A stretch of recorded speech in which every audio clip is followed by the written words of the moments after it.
பல்வேறு இனங்களுக்கும் பல்வேறு இலக்கியங்களுக்கும் பல்வேறு மொழிகளுக்கும் முன்னணியில் திகழக்கூடிய பல்வகையான உயரிய பண்புகளையும் தனித்துவ பண்புகளையும் கொண்டு விளங்குவது எமது தமிழ் மொழியாகும்.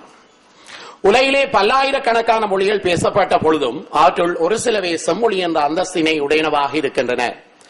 செவ்வியல் என்னும் இது பொருள்படும். இச்சொல் பெரும்பாலும் முதல் தரமானது, ஆதாரபூர்வமானது, தொன்மையானது, அனைவராலும் போற்றி பாராட்டப்பட தன்மையது என்ற போன்ற பல சிறப்புகளை உடையது. பண்டை காலம் தொடக்கம் நீண்டகால பயன்பாடுடையதும் நீண்டகால இலக்கிய பாரம்பரியம் உடையதும் வேறெந்த மொழிகளிலிருந்தும் கிளைத்தலாதும் ஆகிய மொழிகளே செம்மொழிகள் என்ற தரத்திற்குரியமாகின்றன. நமது தமிழ் மொழியின் பண்டை கால இலக்கியங்கள் பற்றி பலகாலம் அறியாதிருந்தோர் பலர், தெரியாதிருந்தோர் சிலர். கிறிஸ்துவுக்கு பின் 19ஆம் நூற்றாண்டுக்கு பின்னரே உவே சாமிநாதையர், சிவை தாமோரம் பிள்ளை போன்றோர் சங்க இலக்கியங்களை பதிப்பிக்கும் முயற்சியில் ஈடுபட்ட போதே பழந்தமிழின் பெருமையும் உலகத்திற்கு தெரிய வந்தது. இதேவேளை சிந்துவெளி நாகரிகம் தமிழரது என்பது ஞான முதன்மொழி பற்றிய நூல்மொழி வல்லுநர்களின் பல்வேறு ஆய்வு மூலம் சான்றுகள் மூலம் நிறுவப்பட்டு தமிழின் தொன்மையும் எடுத்துக்காட்டப்பட்டமையும் மறப்பதற்கில்லை. இவ்வரிசையில் 1947ஆம் ஆண்டு யாழ் நூல் என்னும் இசைத்தமிழ் நூலினை சுவாமி விபுலானந்தர் கரந்தை தமிழ்ச்சங்கத்தின் உதவியுடன் வெளியிட்டார்.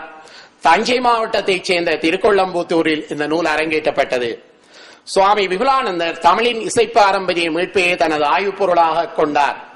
தமிழ் பண்பாடு மரபில் சிறப்பு நரம்பு வகையாக பயன்படுத்த பெற்ற யாழின் முறைமையை இலக்கணமாக வெளிக்கொணர்ந்திருக்கின்றார். இக்காலத்து இசையறிஞர் பலர் இசை மரபை அடித்தளமாக கொண்டு யாழுக்கு வர சுவாமி விபுலானந்தர் அடிகளாரோ கணித நிலைப்பட்ட எண்ணளவை பிரதானமாக கொண்டிருக்கின்றார். இசை உலகமே புகழும் வண்ணம் யாழ் நூல் எனும் இசைத்தமிழ் இலக்கண நூல் உருவானதன் மூலம் இசைத்தமிழுக்கும் இலக்கணம் உண்டு என்ற உணர்வை தமிழுலகத்திற்கு எடுத்துக்காட்டியவர் சுவாமி விபுலானந்தர். 1947ஆம் ஆண்டு ஆணி திங்கள் 5ஆம் தேதியில் இந்நூல் அரங்கேற்றப்பட்டதாயினும் இன்று வரை தமிழ் உலகத்தில் ஒரு தனியான ஒரு சிறப்பு இடம் பெற்று விளங்குகின்றது. இன்றைய காலகட்டத்தில் பண்டை தமிழ் மக்களது இசை முறைமைகள் பற்றியும் அவர்கள் பயன்படுத்திய இசை கருவிகளையும் பண்கள் பற்றியும் பண்கள் உண்டாக்கிய முறைமைகள் பற்றியும் நாம் அறிந்து கொள்வதற்கு துணையாய் நிற்பவை சங்கத்து நூல்களான 14 மேற்கணக்கு நூல்கள். சங்கமறிவு காலத்தில் தோன்றிய காப்பிய நூல்களான சிலப்பதிகாரம், மணிமேகலை, பல்லவர் கால இலக்கியங்கள், சோழர் காலத்தில் தோன்றிய காவியங்கள், குறிப்பாக சீவா சிந்தாமணி போன்ற காவியங்களும் ஆகும். முத்தமிழ் வித்தர் சுவாமி விபுலானந்தர் இயற்றிய யாழ் நூல் என்னும் இசை தமிழ் நூல் செந்தமிழ் பேரன்பர் நச்சாந்துப்பட்டி சேனா ராமசிதம்பரம் செட்டியார் அவர்களின் பொருளுதவி கொண்டு 1947 கரந்தை தமிழ்ச்சங்கத்தின் சார்பில் வெளியிடப்பட்டது. ஆனால் அச்சங்கத்திலோ அல்லது திருச்சி வானொலி நிலையத்திலோ அதற்கான ஆவணங்கள் எதனையும் எங்களால் இன்றும் பெற்றுக்கொள்ள முடியவில்லை.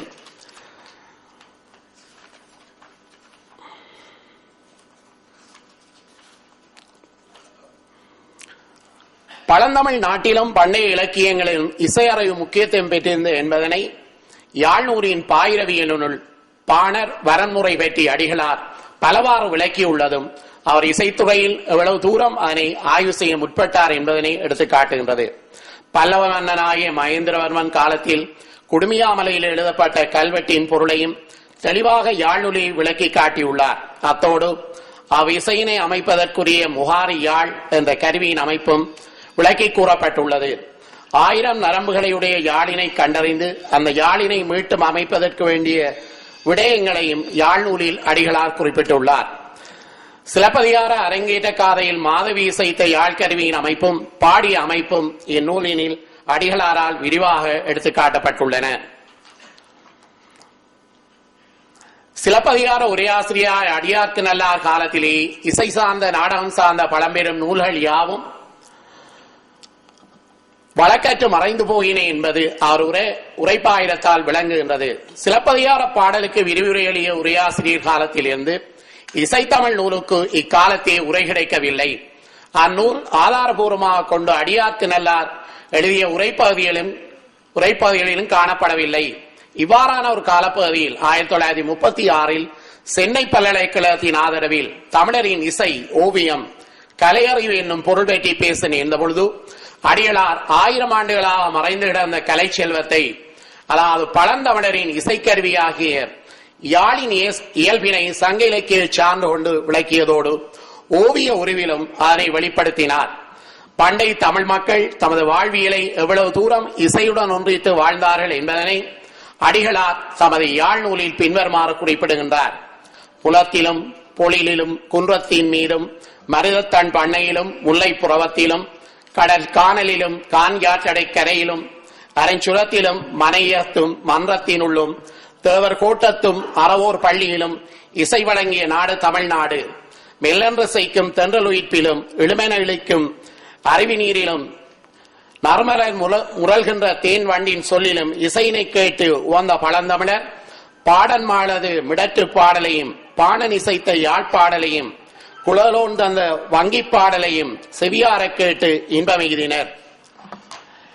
விபுலானந்த அடிகளாரின் யாழ் எனும் இசைத்தமிழ் நூலானது பல்வேறு வகையான பண்டை தமிழ் நூல்களை அடிப்படையாக கொண்டதாகும். தரக்கணரையும் அறிவியலும் சார்ந்த அணுகுமுறையும் யாழ் நூல் முழுவதும் விரவி நிற்கின்றன. அடிகளாரின் யாழ் நூல் தமிழ் இலக்கியங்கள் சார்ந்த அறிவும் கணித அறிவும் இசை அறிவும் தமிழ் அறிவும் பௌதிகவியல் அறிவும் என்பன யாவும் ஒருங்கே கைவரப்பெற்ற புலமையை வெளிப்படுத்துவனவாகும்.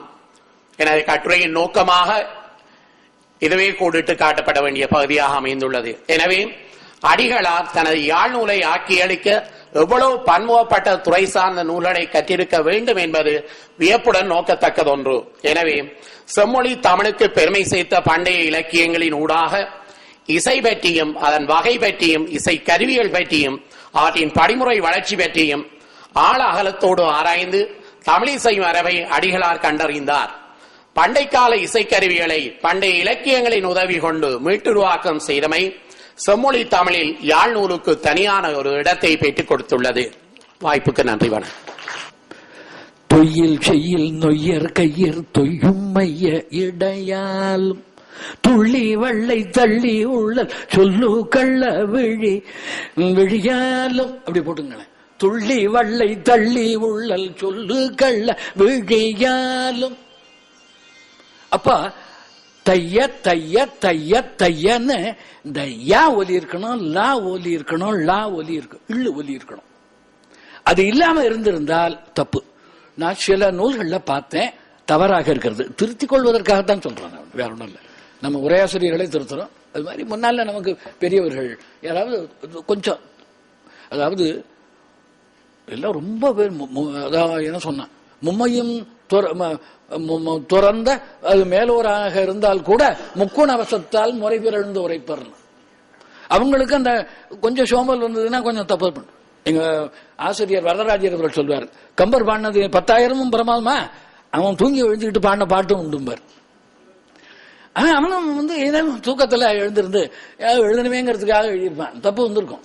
அதனால ஒன்றும் தப்பு இல்லை. அதனால அவன் புலமையினால ஒன்றும் கெட்டுப்படாது, அவன் மரியாதை ஒன்றும் குறைஞ்சுப்படாதும்பார். அந்த நிலையில நீங்க எடுத்துக்கணும். அப்புறம் இந்த ஆயுத வண்ணத்தை பல பேர் ஒரு ஆயுத எழுத்து, இந்த ஆயுதம் என்பது என்னன்னு கேட்டா நலிபு வண்ணம் ஆயுதம் பயிலும்.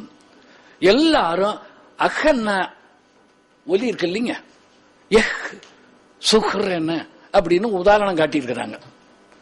நம்ம இந்த கட்டுரையில நான் அதெல்லாம் எடுத்து காட்டுறதுக்கு எனக்கு நேரம் இல்லை. அது நான் ஒரு சோம்பல் வாய்ப்பட்ட நிலையில, நோய்வாய்ப்பட்ட நிலையில இது எழுதினேன். அதனால பல தவறுகள் இருக்கலாம், விடுபடுதல்கள் இருக்கலாம். அந்த